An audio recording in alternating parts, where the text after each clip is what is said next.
Good morning. This is Bojan Petrov, and you are listening to episode number 8 of the morning show for managers. The topic for this morning is not my job syndrome, the so-called not my job syndrome.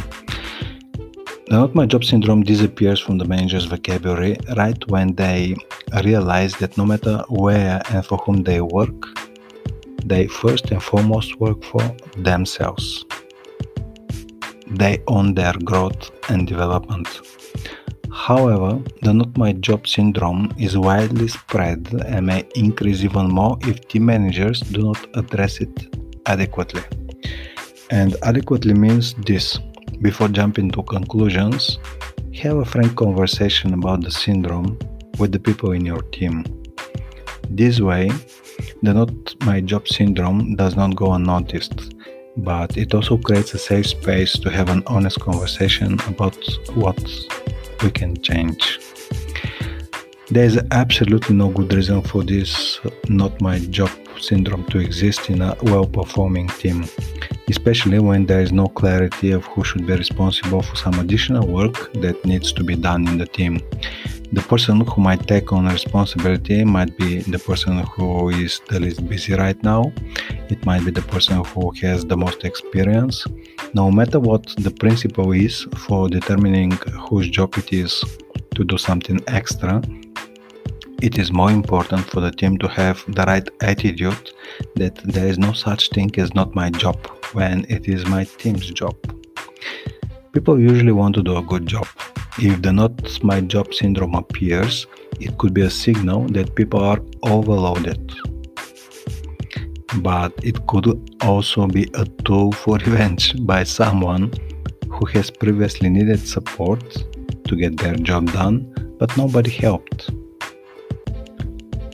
If everyone in your team only does the work that is written in their job description, it is like having a room full of solopreneurs. Everyone looks at his own agenda and there is no sense of belonging, there is no teamwork. The not my job syndrome can signal that there are too many changing priorities in the company. It can also signal that people feel that there is no fair distribution of the current workload, but it can also mean that people react emotionally to triggers outside of their work environment. Anyway, when you notice the not my job syndrome in the daily meetings, the last thing you want to do is to blame your people. Before they understand you, you must understand them. It would be the best if you considered what causes the syndrome. It may be a protective reaction, or just inertia, or a combination of all this and something else. Analyzing the not my work syndrome can lead you to those office characters or others you do not even know existed. However, they exist, these office characters, and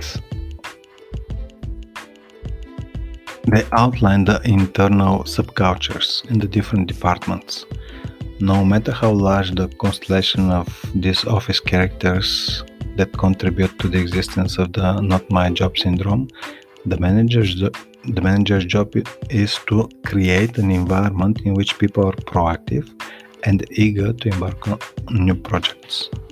Of course, one of the best ways to do this is to ask yourself the following question: how do I help this not my job syndrome to exist in my team? I will share a couple of ways of how you help this problem to exist in your team. The first way is you help this problem to exist is by role modeling it. It is you as the team manager who says from time to time, this is not my job, either verbally or just mentally. The people in your team listen with their eyes.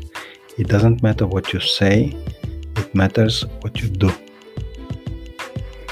The second way you help this problem to exist is by ignoring it.